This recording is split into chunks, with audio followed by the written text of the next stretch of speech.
Sebelum kisah ini dimulai, jangan lupa klik tombol subscribe dan nyalakan lonceng notifikasinya. Tulis juga di kolom komentar.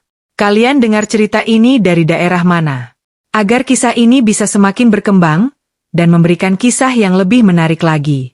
Namaku Rani. Aku sudah menikah dengan Dimas hampir 12 tahun. Kami dulu hidup sederhana tapi cukup bahagia. Namun, semua mulai berubah ketika ibu mertua sakit dan harus tinggal bersama kami.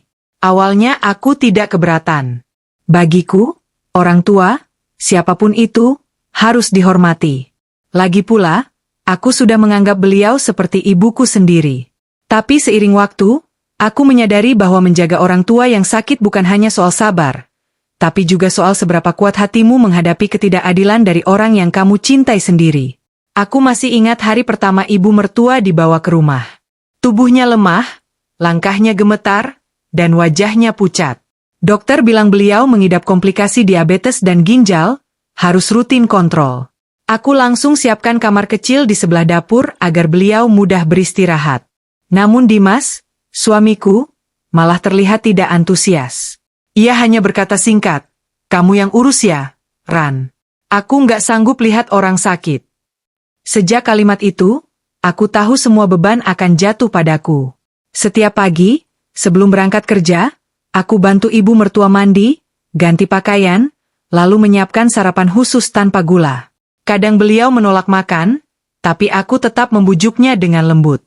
Aku ingin beliau merasa dicintai. Tapi di saat aku berjuang sendiri, suamiku justru semakin jauh.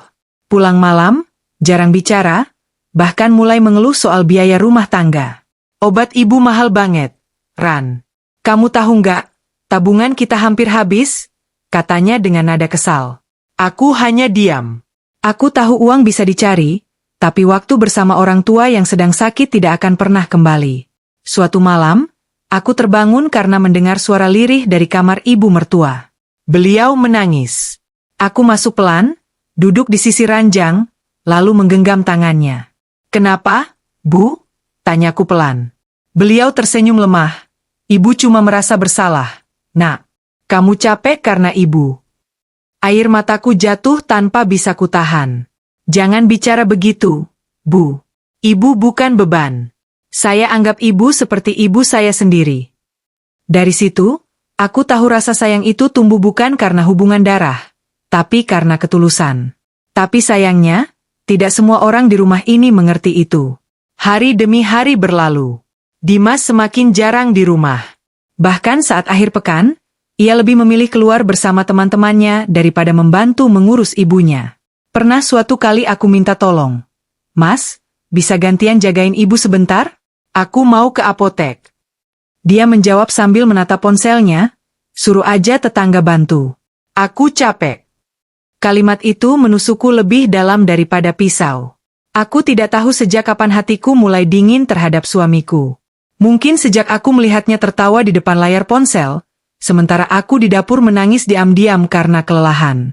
Pagi berikutnya, ibu mertua kambuh lagi. Gula darahnya naik, tubuhnya menggigil. Aku panik, segera menghubungi Dimas. "Mas, ibu kambuh, tolong cepat pulang." Jawabannya tenang tapi tajam. "Aku lagi di luar kota, Ran. Kamu tangani aja dulu." Aku menatap layar ponsel dengan mata basah. Luar kota? Padahal aku tahu ia hanya berada di kafe dekat kantor, nongkrong dengan teman. Aku tahu karena temannya adalah suami dari sahabatku. Hari itu aku membawa ibu mertua ke rumah sakit sendiri. Aku duduk di ruang tunggu dengan seragam kerja yang sudah kusut dan mata sembab. Suster sempat berkata, "Ibu hebat ya, jarang ada menantu yang setelaten ini." Aku hanya tersenyum, tapi dalam hati aku menangis. Aku tak tahu apakah aku kuat terus seperti ini.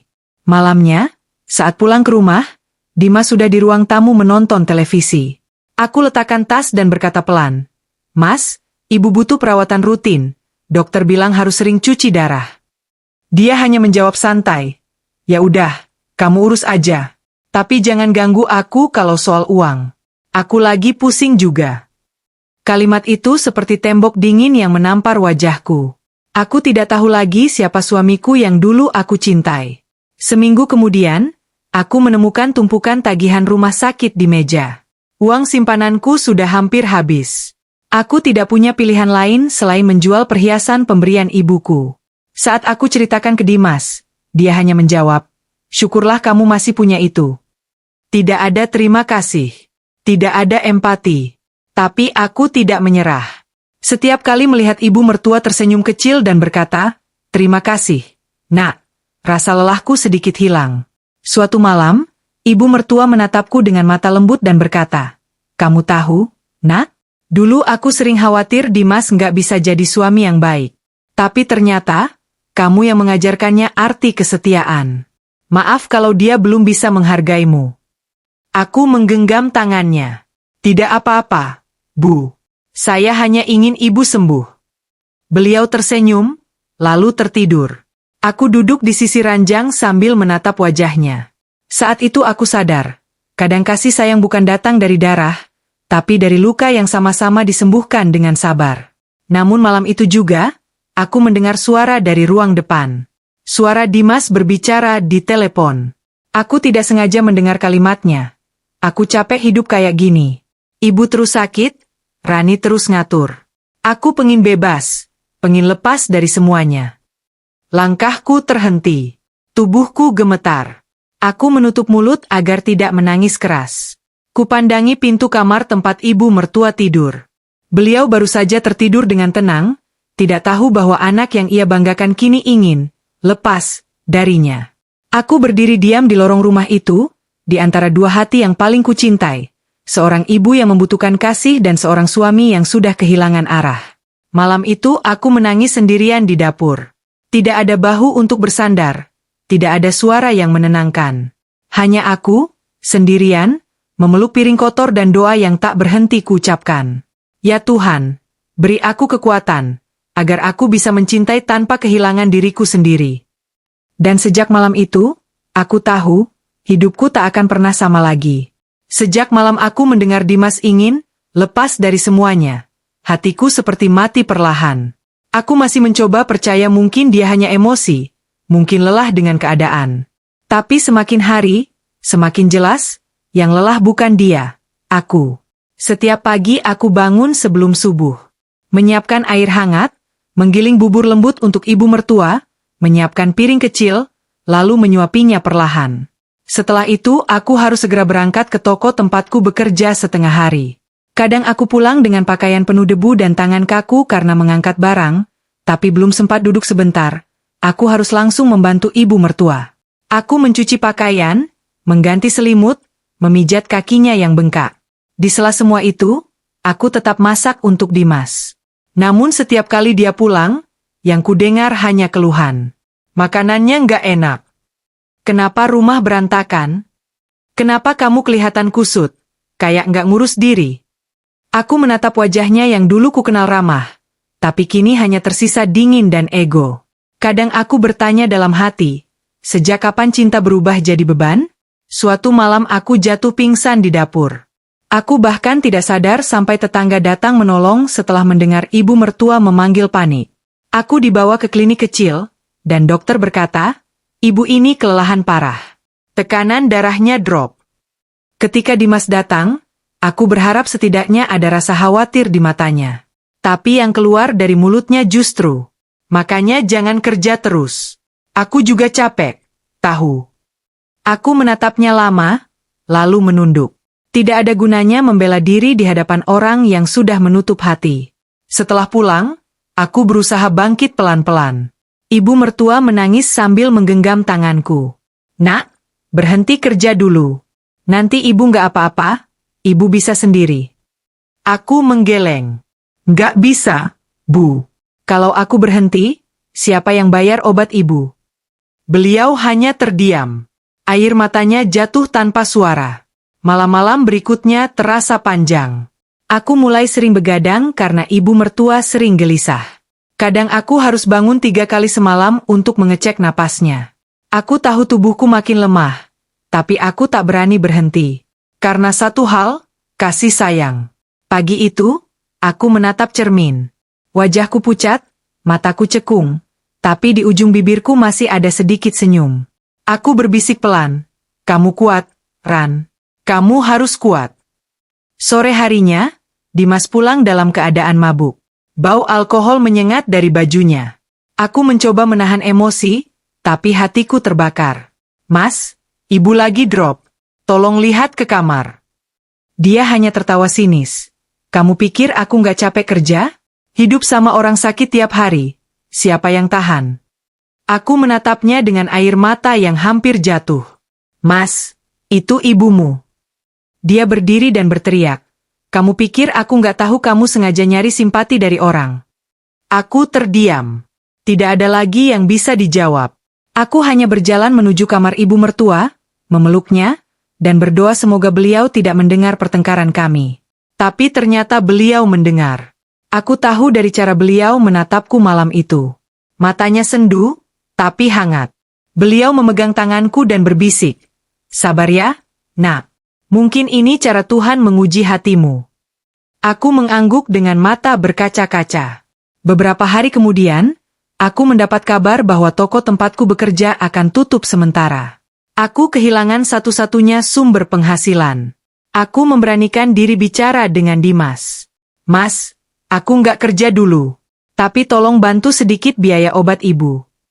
Dia menjawab tanpa melihatku. Aku juga lagi susah. Jangan semua diserahkan ke aku. Padahal aku tahu, di saat yang sama, dia baru saja membeli ponsel baru dan mengunggah foto liburan bersama teman kantornya. Aku menangis diam-diam malam itu. Rasanya seperti hidup bersama orang asing. Aku bukan istri baginya, hanya pengurus rumah yang tak pernah cukup baik di matanya. Sementara itu, kondisi ibu mertua makin lemah. Tubuhnya kurus, suaranya mulai pelan. Tapi beliau tak pernah mengeluh. Justru aku yang sering tertangkap menangis diam-diam oleh beliau. Suatu malam, saat aku sedang membersihkan luka di kakinya, beliau menatapku lama. Nak, ibu tahu kamu capek.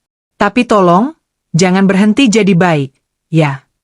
Aku memegang tangannya erat. Aku janji, Bu. Selama ibu masih di sini, aku nggak akan berhenti. Keesokan paginya, aku mendengar tetangga berbisik di pagar. Mereka berkata, kasihan Rani, suaminya nggak pernah bantu. Aku dengar Dimas selingkuh, ya. Aku hanya bisa menutup telinga. Bukan karena aku tak tahu, tapi karena aku belum siap mengakuinya. Malam itu, saat semua sudah tidur, aku menemukan ponsel Dimas di meja. Entah kenapa tanganku gemetar saat membukanya. Di sana ada pesan dari seorang wanita. Jangan lupa besok kita ke Bandung ya. Aku udah booking hotel. Jantungku berhenti sesaat. Rasanya seperti ditikam tanpa darah. Aku ingin marah, tapi tubuhku justru lemas. Aku hanya duduk di lantai sambil menatap layar itu lama-lama. Yang paling sakit bukan karena dia selingkuh, tapi karena aku bahkan tidak punya waktu untuk marah. Aku terlalu lelah untuk merasa apapun. Keesokan harinya, aku tetap menyiapkan sarapan. Aku tidak ingin ibu mertua tahu apa yang terjadi. Dimas berpura-pura seperti biasa, seakan tidak ada yang salah. Ketika dia hendak pergi, aku hanya berkata pelan, Mas, kalau suatu hari ibu nggak ada, apa kamu akan menyesal? Dia menatapku sekilas lalu menjawab datar. Semua orang juga mati, Ran. Jangan lebay. Kata-kata itu menghancurkan bagian terakhir dari hatiku yang masih percaya pada kebaikannya. Hari itu, aku menatap ibu mertua yang tidur di ranjang kecilnya. Aku mengusap keningnya pelan. Bu, andai aku bisa bagi separuh kekuatan ini buat ibu. Beliau membuka mata perlahan dan tersenyum. Kamu udah cukup, nak. Ibu cuma ingin kamu bahagia. Aku memeluknya erat. Aku tidak tahu apakah aku masih bisa bahagia, tapi aku tahu aku harus bertahan. Untuknya. Beberapa hari kemudian, tubuhku mulai drop lagi. Aku sering pusing, sering lupa makan. Tapi aku tetap menolak istirahat. Sampai suatu malam, ibu mertua memanggilku dengan suara lemah. Nak, tolong duduk. Aku duduk di samping ranjang. Beliau menggenggam tanganku erat sekali. Ibu mau kamu janji. Apapun yang terjadi nanti, jangan benci Dimas. Dia cuma belum belajar mencintai dengan benar. Aku menangis sejadi-jadinya. Tapi Bu, dia sudah terlalu jauh. Beliau menggeleng, matanya berkaca-kaca. Suatu hari dia akan tahu siapa yang tulus. Tapi mungkin waktu itu, kamu sudah terlalu kuat untuk menangis lagi. Kata-kata itu menancap dalam hatiku. Aku tidak tahu apakah itu pertanda, tapi malam itu aku sulit tidur. Aku duduk lama di sisi ranjangnya, memandangi wajahnya yang damai dalam tidur. Angin malam masuk lewat jendela. Hening. Tapi di dalam hatiku, ada suara yang berbisik pelan, bahwa aku akan segera kehilangan seseorang yang selama ini jadi sumber kekuatanku. Aku menatap langit-langit, menahan air mata, dan berbisik dalam hati. Kalau nanti waktunya tiba, semoga aku masih cukup kuat untuk mengucapkan terima kasih, bukan selamat tinggal. Dan malam itu, untuk pertama kalinya, aku merasa takut bukan karena kehilangan cinta seorang suami, tapi karena aku tahu, sebentar lagi aku akan kehilangan seseorang yang benar-benar menyayangiku tanpa syarat. Pagi itu udara terasa berbeda. Biasanya ibu mertua akan memanggilku pelan dari kamarnya untuk minta teh hangat. Tapi hari itu rumah begitu sunyi. Aku masuk perlahan. Beliau masih terbaring. Wajahnya pucat, napasnya tersengal. Aku langsung duduk di sisi ranjang, menggenggam tangannya yang dingin. "Bu, ibu mau saya buatkan teh?" Tanyaku pelan. Beliau membuka mata sedikit, menatapku dengan senyum lemah. "Gak usah, Nak. Ibu cuma mau kamu di sini." Aku menahan air mata. Sejak malam sebelumnya, aku memang merasa ada sesuatu yang janggal. Beliau sulit tidur, sering menatap jendela lama-lama seolah sedang berpamitan pada dunia. Siangnya aku membawa beliau ke rumah sakit. Dokter bilang kondisinya menurun drastis. Ginjalnya mulai gagal total. Aku menatap dokter dengan mata nanar. "Masih bisa diselamatkan, kan?" Dokter menatapku lama, lalu berkata pelan, "Kami akan berusaha, tapi bersiaplah untuk kemungkinan terburuk." Aku berjalan keluar ruang dokter dengan langkah gemetar. Rasanya seperti bumi berhenti berputar. Aku menelepon Dimas. "Mas, ibu kritis. Tolong datang sekarang." Suara di seberang terdengar acuh. "Aku lagi ada urusan penting. Kalau sempat, aku nyusul." Mataku panas, tapi aku tetap berkata lembut, "Mas, ini ibu, bukan orang lain." Namun panggilan sudah terputus sebelum aku sempat menyelesaikan kalimat. Aku menatap layar ponsel, lalu menunduk lama. Hanya satu kalimat berputar di kepalaku. Kenapa dia bisa sekeras itu pada ibunya sendiri? Sore menjelang malam, kondisi ibu mertua semakin lemah. Mesin monitor di samping tempat tidur menunjukkan detak jantung yang menurun. Aku duduk di sampingnya, menggenggam tangannya erat-erat. "Bu, jangan tinggalin saya ya." Beliau membuka mata pelan, bibirnya bergetar.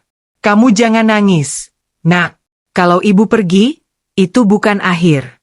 Tuhan tahu siapa yang tulus." Air mataku jatuh deras. "Ibu jangan bicara begitu." Beliau tersenyum tipis. "Janji ya, jaga dirimu. Jangan benci siapapun." Aku mengangguk dengan dada sesak. Detik-detik berikutnya terasa seperti selamanya.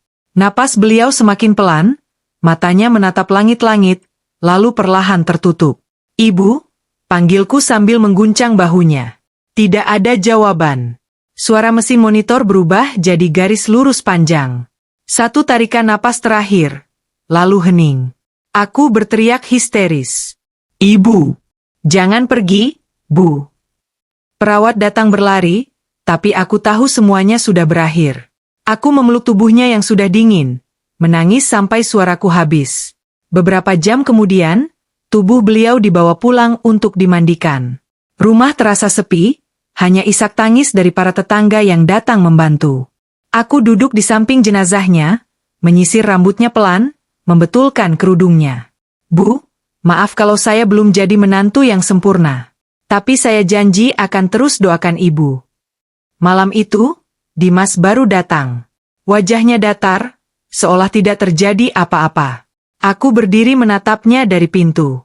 "Mas, ibu udah nggak ada." Dia hanya menatap jenazah sebentar, lalu berkata pelan, "Kenapa nggak tunggu aku?" Kata-kata itu menghantamku seperti batu. "Mas, beliau udah berjuang sampai napas terakhir. Aku udah telepon berkali-kali." Dia hanya menghela napas panjang, lalu duduk di kursi tanpa menatapku lagi. Aku ingin marah, tapi semua tenagaku sudah habis. Aku hanya menatap ibu mertua yang terbaring damai, lalu menunduk berdoa. Saat jenazah dimandikan, aku ikut membantu. Tanganku gemetar, tapi hatiku terasa tenang. Setiap siraman air seolah membersihkan semua luka dan duka yang kutanggung selama bertahun-tahun. Di sela itu, aku menemukan sesuatu di laci meja kecil di kamarnya. Sebuah amplop berwarna coklat, bertuliskan huruf goyah, "Untukmu, anak yang tulus." Aku menatap amplop itu lama, tapi belum berani membukanya. Aku takut tak sanggup menahan air mata kalau tahu isinya.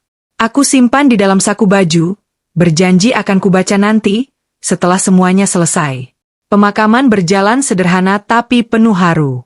Banyak orang datang, menyalamiku, sebagian memujiku karena ketulusanku merawat ibu mertua.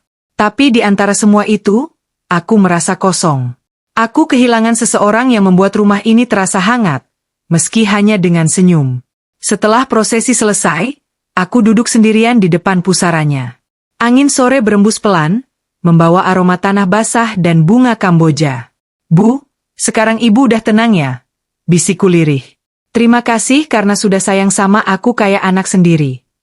Aku tak sadar air mataku jatuh ke tanah di atas pusaranya. Aku ingin bicara banyak hal, tentang rasa lelahku, tentang Dimas, tentang harapanku yang hancur. Tapi suaraku tercekat di tenggorokan. Saat matahari mulai turun, Dimas menghampiri. Wajahnya masih tanpa ekspresi. "Ayo pulang," katanya singkat. Aku menatapnya. "Mas, apa nggak mau berdoa sebentar buat ibu?" Dia mendengus. "Udah didoain waktu pemakaman tadi." Hatiku mencelos. Aku berjalan pelan di belakangnya, tanpa bicara lagi. Sesampainya di rumah, aku langsung ke kamar ibu mertua. Kamar itu kini kosong, tapi aroma tubuhnya masih tersisa. Aku duduk di ranjangnya, membuka amplop coklat yang tadi kusimpan. Di dalamnya ada selembar kertas lipat, tulisan tangan yang sedikit bergetar. "Untuk menantuku, Rani. Maaf ibu sering merepotkanmu. Kamu bukan anak kandung ibu, tapi kamu mencintai ibu seperti darah sendiri. Kalau suatu hari ibu pergi, jangan sedih terlalu lama. Tuhan melihat air matamu, dan Dia tahu siapa yang ikhlas. Simpanlah surat ini sebagai pengingat bahwa ketulusanmu tidak sia-sia."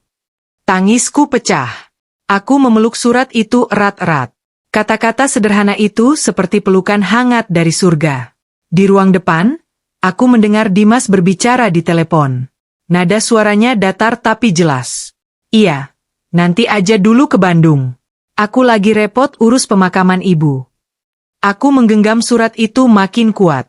Suamiku baru saja kehilangan ibunya, tapi hatinya masih sibuk dengan dunia yang tidak pernah menumbuhkan rasa peduli. Malam itu aku duduk lama di depan kamar ibu mertua, menatap foto beliau di atas meja. "Bu, aku janji akan jaga rumah ini baik-baik. Aku nggak tahu harus bagaimana sama Dimas, tapi aku akan tetap doakan dia." Tiba-tiba angin berembus pelan dari jendela, membuat tirai bergerak. Entah kenapa aku merasa seperti beliau hadir di situ, menatapku sambil tersenyum. Sejak malam itu, rumah ini benar-benar sunyi. Tidak ada suara batuk dari kamar sebelah. Tidak ada panggilan lembut memintaku membuatkan teh. Yang tersisa hanya kenangan, dan surat kecil yang kini kusimpan di bawah bantal. Dimas mulai jarang pulang. Kadang seminggu sekali, kadang lebih lama. Aku tidak lagi menunggu. Aku hanya menjalani hari-hariku dengan tenang, membersihkan kamar ibu mertua, menyiram bunga di halaman, menyalakan lampu di ruang tamu agar rumah ini tetap terasa hidup. Namun, di lubuk hatiku yang paling dalam, aku tahu, ini belum selesai. Ada sesuatu yang belum tertuntaskan antara aku, Dimas, dan surat kecil peninggalan ibu mertua. Dan aku belum tahu, bahwa beberapa hari kemudian, surat lain akan datang. Surat yang membuat segalanya berubah, bukan hanya untukku, tapi juga untuk suamiku yang selama ini menutup mata pada kebenaran. Sudah hampir seminggu sejak ibu mertua meninggal. Rumah ini terasa begitu sepi. Setiap sudutnya masih menyimpan kenangan. Dari kursi rotan tempat beliau biasa duduk, sampai gelas kecil kesukaannya yang kini tak tersentuh di dapur. Setiap malam aku menyalakan lampu kamar beliau. Entah kenapa, aku belum sanggup memadamkannya. Rasanya seperti ada bagian dari diriku yang belum rela melepas. Dimas jarang di rumah. Ia bilang sibuk mengurus pekerjaan, tapi aku tahu itu alasan lama yang sudah basi. Aku tak lagi menanyakan kemana ia pergi. Aku hanya menjalani hari seperti biasanya, menjaga rumah, menanam bunga, dan membaca ulang surat peninggalan ibu mertua yang kusimpan rapi di bawah bantal. Sampai suatu pagi, sebuah mobil berhenti di depan rumah. Dari dalam turun seorang pria parubaya berpakaian rapi. Ia mengetuk pintu dan memperkenalkan diri. "Selamat pagi. Saya Pak Herman, notaris yang menangani wasiat almarhumah Ibu Sumiati." Aku terkejut. "Wasiat?" "Iya, Bu. Almarhumah menitipkan surat resmi untuk dibacakan setelah 7 hari kepergiannya. Mohon agar suami ibu juga hadir." Jantungku berdegup kencang. Aku tidak tahu bahwa beliau sempat membuat wasiat. Dengan tangan gemetar aku menelepon Dimas. "Mas, notaris datang. Katanya mau bacain surat wasiat ibu." Suara Dimas terdengar malas. "Surat apa lagi sih?" "Aku sibuk, Ran. Tolong datang. Ini penting." Setelah diam cukup lama, ia akhirnya menjawab, "Ya udah, aku ke sana." 1 jam kemudian, Dimas tiba. Wajahnya datar, tanpa ekspresi. Ia duduk di ruang tamu dengan kaki disilangkan, seolah tidak ada yang istimewa. Pak Herman membuka map coklat dan mengeluarkan beberapa lembar kertas. "Sebelum saya bacakan, saya ingin sampaikan bahwa surat ini ditulis tangan langsung oleh almarhumah, disahkan di hadapan saksi, dan terdaftar di kantor notaris." Ruang tamu menjadi hening. Aku menatap kertas itu dengan dada berdebar. Pak Herman mulai membaca perlahan. "Untuk anakku Dimas dan menantuku Rani. Jika surat ini dibacakan, itu berarti ibu sudah berpulang. Jangan bersedih, karena hidup dan mati adalah kehendak Tuhan. Ibu menulis ini agar tidak ada lagi salah paham di antara kalian." Aku menatap Dimas. Wajahnya masih datar. Pak Herman melanjutkan. "Selama ibu sakit, Rani yang menjaga ibu siang malam. Sementara Dimas, anak ibu, jarang di rumah. Ibu tidak menulis ini untuk menyalahkan siapapun, tapi agar kalian tahu siapa yang benar-benar tulus mencintai tanpa pamrih." Suasana ruangan mulai berubah. Aku menunduk, menahan air mata. Dimas menggenggam lututnya, gelisah. Oleh karena itu, harta peninggalan ibu berupa rumah dan tabungan di Bank Mandiri akan ibu wariskan sepenuhnya kepada Rani, menantuku. Ini bukan karena ibu lebih sayang Rani, tapi karena Rani telah mengasihi ibu seperti anak sendiri. Dimas, kamu anak ibu, tapi kamu harus belajar dari istrimu tentang arti tanggung jawab. Pak Herman berhenti membaca sebentar, memberi waktu agar kami bisa mencerna isinya. Aku menatap lantai, air mataku jatuh satu persatu. Aku tak menyangka ibu mertua akan melakukan hal sebesar itu untukku. Sementara Dimas membeku. Wajahnya pucat, napasnya tersendat. "Apa maksudnya?" Suaranya meninggi. Pak Herman menjawab tenang, "Semua isi surat sudah disahkan dan disaksikan oleh 2 orang dari pihak keluarga besar almarhumah." Dimas berdiri. "Jadi, dia kasih semua harta buat Rani? Buat orang luar?" Aku menatapnya dengan mata basah. "Aku nggak tahu soal ini, Mas. Aku juga baru dengar." "Omong kosong," bentaknya. "Kamu pasti yang nyuruh ibu bikin surat ini." Aku terdiam. Aku tahu, tidak ada gunanya menjelaskan pada orang yang sudah dibutakan oleh amarah dan rasa bersalah. Pak Herman mencoba menenangkan. "Bapak, ini amanat terakhir almarhumah. Beliau ingin semuanya disampaikan dengan damai." Tapi Dimas malah menatapku tajam. "Kamu pikir kamu bisa ambil semua warisan ini, ya? Aku nggak akan biarkan." Aku hanya menunduk. Aku tidak ingin membalas. Dalam hatiku, aku tahu warisan ini bukan hadiah, tapi pesan. Pesan tentang cinta dan tanggung jawab. Setelah notaris pergi, Dimas menghempaskan map surat itu ke meja. "Kamu menang, Ran. Selamat. Sekarang kamu punya semuanya." Aku menatapnya pelan. "Mas, ini bukan soal menang atau kalah. Aku nggak minta apapun dari ibu. Aku cuma rawat dia karena aku sayang." "Sayang?" Ia tertawa sinis. Sayang sama uang? Iya. Aku berdiri, menatapnya dengan tenang. Kalau aku sayang uang, aku nggak akan bertahan di rumah ini 10 tahun tanpa bantuanmu. Dimas terdiam. Kata-kataku seperti menamparnya tanpa suara. Malam itu rumah terasa mencekam. Kami tidak bicara sepatah kata pun. Aku duduk di kamar ibu mertua, menatap foto beliau sambil memegang surat warisan itu. Bu, kenapa ibu percaya sebesar ini sama aku? Bisikku. Entah kenapa, di antara rasa sedih, aku juga merasa damai. Seolah ibu mertua masih menjagaku lewat keputusannya. Beberapa hari kemudian, keluarga besar Dimas datang. Ada kakak ipar, adik, dan beberapa sepupu. Mereka ingin membicarakan surat warisan itu. Salah satu dari mereka berkata tajam, "Rani, kamu yakin gak ada rekayasa? Soalnya aneh, masa warisan dikasih ke menantu." Aku menghela napas pelan. Kalau kalian gak percaya, silakan periksa ke notaris. Aku gak tahu apa-apa soal surat itu. Kakak iparku menatapku tajam. Kamu pasti ada main di belakang. Ibu kita nggak mungkin kayak gitu. Aku menatap mereka satu persatu. Aku cuma tahu satu hal. Ibu menulis surat ini dengan sadar dan tulus.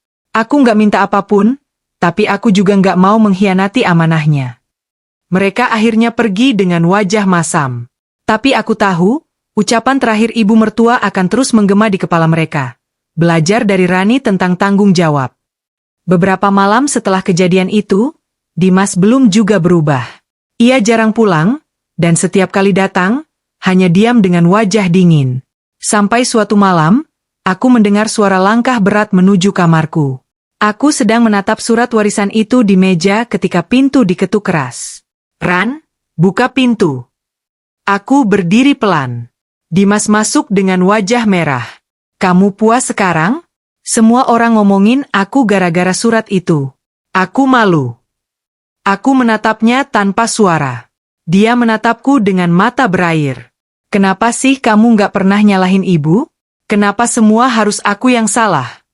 Aku mendekat perlahan. "Karena ibu nggak pernah salah. Ibu cuma pengen kamu belajar mencintai tanpa menuntut." Dimas terdiam. Bahunya turun perlahan. Suaranya berubah lirih. "Aku cuma nggak tahu caranya, Ran." Untuk pertama kalinya setelah bertahun-tahun, aku melihat air mata di wajahnya. Malam itu kami duduk lama tanpa kata. Aku tidak tahu apakah ini awal dari perubahan, atau hanya rasa bersalah yang singgah sebentar. Tapi setidaknya, ada sedikit pintu yang terbuka, pintu untuk menyesal dan memperbaiki. Aku memegang surat itu erat-erat. Kini aku tahu, ibu mertua tidak hanya meninggalkan harta, tapi juga cermin besar untuk Dimas agar ia melihat siapa dirinya. Beberapa hari kemudian, aku menerima telepon dari bank. Petugas bilang surat wasiat telah resmi dijalankan dan seluruh aset dipindahkan atas namaku. Aku hanya menjawab singkat, "Terima kasih." Setelah menutup telepon, aku menatap langit-langit rumah ini, rumah yang dulu penuh pertengkaran tapi kini hanya menyisakan sunyi. Aku memutuskan satu hal, aku tidak akan menjual rumah ini. Rumah ini bukan milikku, tapi warisan kasih sayang. Aku akan merawatnya, seperti dulu aku merawat ibu mertua. Malam itu aku menulis surat kecil untuk diriku sendiri. "Rani, jangan berubah jadi seperti mereka yang menyakiti hatimu. Teruslah berbuat baik, meski tak ada yang melihat. Karena kebaikanmu disimpan Tuhan, bukan manusia." Aku menaruh surat itu di dalam laci yang dulu digunakan ibu mertua. Laci yang sama tempat aku dulu menemukan amplop bertuliskan, "Untukmu, anak yang tulus." Dan saat menutup laci itu, aku merasa sesuatu di dalam diriku juga ikut tertutup. Luka, amarah, dan kecewa yang selama ini menumpuk. Namun aku tidak tahu, bahwa malam itu adalah awal dari penyesalan paling dalam yang akan mengubah hidup Dimas sepenuhnya. Sudah 3 bulan berlalu sejak surat warisan itu dibacakan. Rumah ini kini terasa begitu berbeda. Tak ada lagi suara marah, tak ada lagi langkah kaki yang tergesa, tak ada aroma masakan dari dapur ibu mertua. Hanya keheningan. Tapi entah kenapa, keheningan ini lebih damai daripada sebelumnya. Aku menjalani hari-hari dengan tenang. Pagi menyapu halaman, menanam bunga kesukaan ibu mertua, lalu duduk di teras sambil membaca Al-Quran. Aku tidak lagi menunggu Dimas. Kadang dia pulang, kadang tidak. Tapi yang aneh, setiap kali dia pulang, sikapnya sudah tidak seperti dulu. Tidak lagi membentak. Tidak lagi menatapku dengan dingin. Hanya diam dan menunduk. Malam itu, aku sedang menyiram bunga ketika Dimas datang. Wajahnya terlihat lelah, matanya merah. Ia berdiri lama di depan pagar, seperti ragu untuk masuk. Aku menghampiri pelan. Mas baru pulang. Dia hanya mengangguk. Suaranya pelan, aku boleh masuk? Aku tersenyum tipis. Rumah ini rumahmu juga. Kami duduk di ruang tamu yang hening. Lampu kuning menerangi wajahnya yang tampak lebih tua dari usianya. Beberapa helai rambutnya memutih. Aku habis dari makam ibu, katanya pelan. Aku menatapnya. Di sana aku lama banget duduk. Ran, aku minta maaf sama beliau. Aku baru sadar, selama ini aku anak yang paling gak tahu diri. Aku terdiam, menunggu. Dimas melanjutkan dengan suara bergetar. Ibu ngasih warisan itu bukan buat bikin aku malu, tapi buat nyentil hati aku. Dan berhasil. Aku malu setengah mati, Ran. Aku nyesel banget. Aku menunduk, menahan air mata. Dia melanjutkan, waktu aku lihat nama kamu di batu nisan itu, maksudku, waktu aku lihat nama ibu dan ingat suratnya, aku sadar, selama ini aku bukan kehilangan harta, tapi kehilangan orang yang tulus sayang sama aku. Tangannya gemetar. Dan aku takut banget kehilangan kamu juga. Suasana jadi hening. Aku menatapnya lama. Dulu aku sering membayangkan momen ini, momen di mana Dimas akhirnya sadar. Tapi sekarang, ketika itu benar-benar terjadi, aku tidak merasa bangga atau ingin membalas dendam. Aku hanya merasa tenang. Aku berkata pelan, Mas, Ibu udah maafin kamu bahkan sebelum kamu minta maaf. Dan aku juga udah maafin semuanya. Dia menatapku dengan mata basah. Kamu nggak marah? Aku tersenyum. Marah itu gampang, Mas. Tapi memaafkan itu yang susah. Aku cuma nggak mau hidupku habis untuk dendam. Dimas menunduk lama. Air matanya jatuh ke lantai. Lalu sesuatu yang tak pernah kuduga terjadi. Dia berlutut di depanku. Tangannya menggenggam kakiku erat. Suaranya serak dan parau. Ran, maafin aku. Aku suami yang egois, anak yang durhaka, manusia yang buta. Aku nggak pantas dapat istri sebaik kamu. Tapi kalau kamu masih izinkan, aku pengen belajar jadi orang baru. Dari nol. Aku menatapnya. Air mataku akhirnya pecah. Bukan karena sedih, tapi karena lega. Aku pegang kepalanya pelan. Bangun, Mas. Gak ada yang lebih rendah di sini. Kita cuma dua orang yang pernah salah dan belajar memperbaikinya. Dia menatapku dengan wajah berantakan. Aku benar-benar minta maaf. Aku janji gak akan tinggalin rumah ini lagi. Aku mau rawat apapun yang ibu tinggalin, termasuk kamu. Aku hanya mengangguk. Malam itu kami duduk lama tanpa kata, tapi suasananya terasa hangat untuk pertama kalinya setelah sekian tahun. Beberapa hari kemudian, Dimas mulai benar-benar berubah. Ia berhenti nongkrong malam-malam, mulai sholat berjamaah di masjid, bahkan ikut membantu di panti jompo. Suatu sore dia pulang membawa beberapa bungkus makanan. Ini buat nenek-nenek di panti sebelah, katanya. Aku tersenyum. Kamu yang beli. Dia mengangguk. Aku ingat ibu dulu pernah bilang, kalau mau bahagia, bahagiain orang tua yang bukan ibumu. Aku terdiam. Ternyata ucapan ibu mertua benar-benar tertanam di hatinya. Setiap malam, Dimas juga mulai rajin membacakan Yasin di kamar ibu mertua. Kadang aku ikut duduk di sebelahnya. Tidak ada percakapan, tapi suasana itu selalu menenangkan. Seolah kami berdua sedang menebus masa lalu dengan doa. Satu hari, Dimas datang membawa sebuah amplop. Aku jual motor kantor bekas. Ini uangnya. Aku mau bantu renovasi rumah ini. Aku menatapnya. Kamu nggak perlu. Dia memotong cepat. Aku mau. Rumah ini warisan ibu. Dan aku mau rawat, bukan karena aku ingin harta itu, tapi karena aku ingin ibu bangga dari atas sana. Aku mengangguk. Hati kecilku terasa hangat. Perlahan, aku mulai melihat sosok Dimas yang dulu ku kenal. Bukan yang sempurna, tapi yang punya hati. Beberapa minggu kemudian, kami menata ulang kamar ibu mertua. Kami cat ulang dindingnya, pasang foto beliau di dinding dengan bingkai baru. Saat semua sudah selesai, Dimas duduk di lantai, menatap foto itu lama sekali. Ran, kamu tahu? Kadang aku masih dengar suara ibu di malam hari. Kayak ibu ngomong lembut, jaga Rani baik-baik, jangan ulangi kesalahanmu. Aku menatapnya dengan senyum kecil. Mungkin ibu memang masih jagain kita. Hari-hari berjalan damai. Tidak ada lagi pertengkaran, tidak ada air mata karena kecewa. Hanya dua orang yang saling belajar mencintai dalam diam, dengan cara yang lebih sederhana dan benar. Suatu pagi, Dimas duduk di teras sambil menyeruput kopi. Aku datang membawa roti hangat. Dia menatapku sambil tersenyum. Kamu tahu nggak, Ran? Aku sekarang lebih tenang. Aku nggak kaya, tapi aku merasa cukup. Aku duduk di sebelahnya. Mungkin karena kamu udah berhenti ngelawan hidup. Kadang yang bikin kita capek itu bukan nasib, tapi ego. Dia tertawa kecil. Kamu bener. Lalu dia menatapku serius. Aku nggak tahu bisa nggak nutup semua dosa masa lalu. Tapi aku janji, selama aku hidup, aku mau terus berusaha jadi orang yang ibu dan kamu banggakan. Aku menatap matanya, dan untuk pertama kalinya setelah sekian lama, aku percaya, penyesalan memang bisa mengubah seseorang. Sore itu, aku menulis di buku harian kecilku. Hidup bukan tentang siapa yang menang atau kalah. Tapi siapa yang tetap lembut meski disakiti. Kadang Tuhan biarkan kita jatuh agar tahu cara berdiri. Kadang Tuhan ambil orang yang kita sayang, bukan untuk menghukum, tapi untuk menyadarkan. Aku menutup buku itu dengan senyum. Di luar, langit jingga mulai turun, cahaya sore menyentuh foto ibu mertua di dinding. Aku merasa beliau sedang tersenyum dari sana, bahagia melihat kami akhirnya berdamai.